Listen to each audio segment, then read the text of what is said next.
Muy buenas tardes, muchachos y muchachas de onceavo de asistente ejecutivo bilingüe. Sean bienvenidos a la clase de hoy de principios de contabilidad. El tema de hoy es la ecuación contable, denominación y clasificación de activos, pasivos y patrimonio.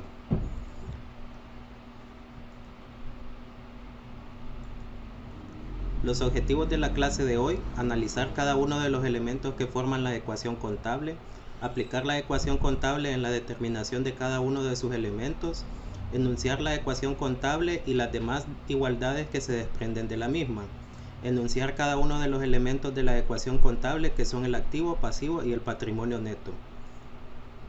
¿Cómo es la clasificación básica de la contabilidad? La estructura contable de todo sistema de contabilidad se clasifica de las siguientes partes: los activos, pasivos y el patrimonio neto. Para entender mejor cada una de estas partes, explicaremos en qué consiste cada una de ellas. Los activos, en primer lugar, es el conjunto de recursos que deben ser controlados por la empresa. Los recursos lo forman los bienes y derechos que se han invertido para su funcionamiento, entendiéndose por bienes los que tienen forma física. Por ejemplo, tenemos que son las mercaderías, el dinero, los equipos, las maquinarias, etc. Y por derechos, aquellos que no tienen una forma física, representados por los títulos legales apreciables en dinero.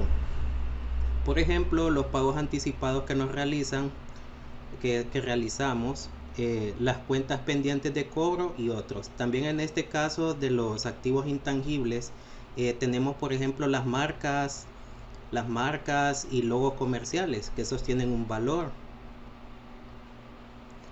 Luego tenemos dentro de la clasificación los pasivos, que son una obligación presente de la empresa surgida de sucesos pasados, al vencimiento de la cual y para cancelarla, la empresa se desprende de recursos que incorporen beneficios económicos.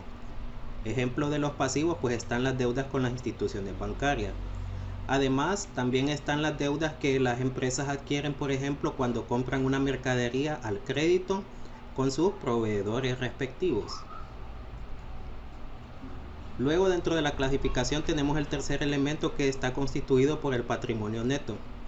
Dice que está constituido por las aportaciones que realizan los dueños de la empresa y que pueden aumentarse con las utilidades que se obtengan o disminuirse con las pérdidas.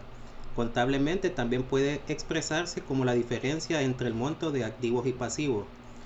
Las aportaciones en este caso que conforman el patrimonio neto, los socios o los dueños de las empresas las pueden aportar de dos maneras, ya sea directamente mediante el efectivo, mediante dinero en efectivo, o también a través de aportaciones en especie. ¿Cómo pueden ser las aportaciones en especie? Pueden aportar a la empresa mercadería, maquinaria, mobiliarios, edificios o también terrenos de los cuales se va a servir la empresa para producir sus utilidades, ¿verdad? O desarrollar sus funciones. Ahora, tenemos una serie de claves para poder identificar en cada uno de los casos cuáles son activos, pasivos, y para lo cual es necesario que tengamos presente lo siguiente: todo lo que está a favor de la empresa puede constituir un derecho, por lo tanto es un activo. Ejemplo de este caso, las facturas de mercadería a su favor. Algo muy importante para poder identificar activos y pasivos es que nosotros nos pongamos en el lugar de la empresa. Nosotros somos los empresarios y pues en este caso nosotros somos una empresa que ha vendido artículos al crédito. Esa deuda que el cliente tiene con nosotros sería un activo. Por eso dice facturas de mercadería a su favor. También dice todo lo que está a cargo de la empresa constituye una obligación, por lo tanto es un pasivo. En este caso, las letras de cambio y pagarés a su cargo. Lo que hablábamos anteriormente, todas las obligaciones, todas las deudas que ha contraído la empresa para su propio funcionamiento se definen como pasivos.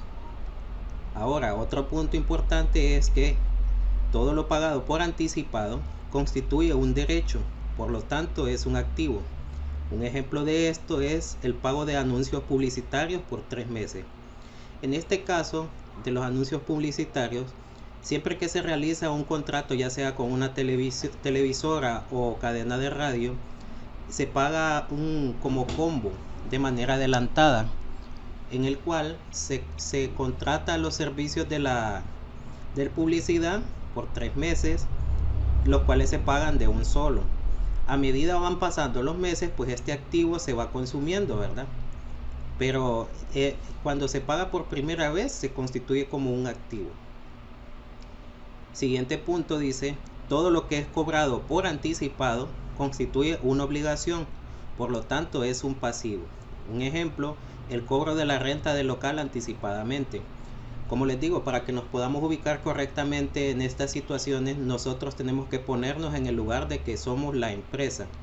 En este caso, nosotros hemos recibido un dinero de parte de un inquilino y entonces estamos obligados a prestarle el servicio del local durante el tiempo que él ha pagado de forma anticipada, ¿verdad? Entonces ahí sería un pasivo. Hay que saber identificar correctamente cuando es a nuestro favor o cuando es una obligación.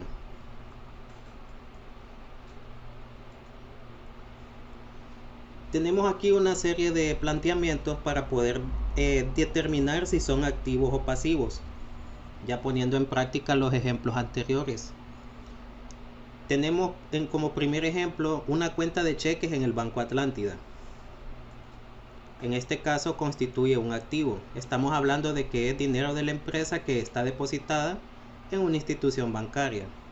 Segundo ejemplo, un terreno. También será un activo. Nos adeudan por mercadería, similar a los casos que hemos explicado anteriormente.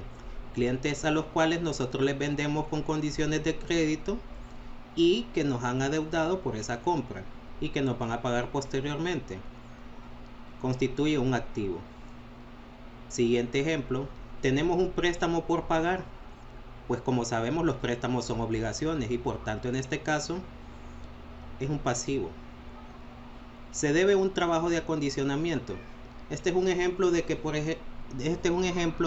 antes de iniciar las operaciones de la empresa se ha realizado un acondicionamiento del local, el cual se quedó a deber a quien realizó el trabajo.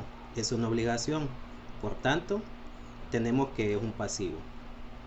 Y por último, la empresa o nosotros hemos comprado mercadería al crédito. Hemos adquirido una obligación de pagar esa mercadería a un plazo que ya ha quedado estipulado con el proveedor, por tanto es un pasivo también. Ahora, ya entrando en materia propiamente dicha de la ecuación contable, la ecuación contable siempre se va a componer de 3 elementos, que son activo, pasivo y patrimonio. Según la ecuación contable, el activo siempre va a ser igual a pasivo más patrimonio. En este caso en particular, tenemos que hay un total de 500.000 lempiras en activos, los cuales van a ser igual a 155.000 lempiras en pasivo más 345.000 lempiras en patrimonio neto. Tomando como base lo anterior y realizando un simple proceso matemático, podemos establecer lo siguiente. En el caso de que a nosotros solo nos den 2 de los elementos de la ecuación contable, podemos deducir el tercero que nos haga falta. Por ejemplo, si solo nos dieran el activo y el patrimonio, haríamos lo siguiente. Diríamos entonces que el pasivo será igual al activo menos el patrimonio. Valor de activo 500.000 menos 345.000 de patrimonio va a ser igual a 155.000 lempiras de pasivo. Ahora, si nos han dado únicamente el valor de activo más el pasivo, diríamos que el patrimonio va a ser igual a activo menos pasivo, siendo que 500.000 lempiras de activo menos 155.000 lempiras de pasivos va a ser igual a 345.000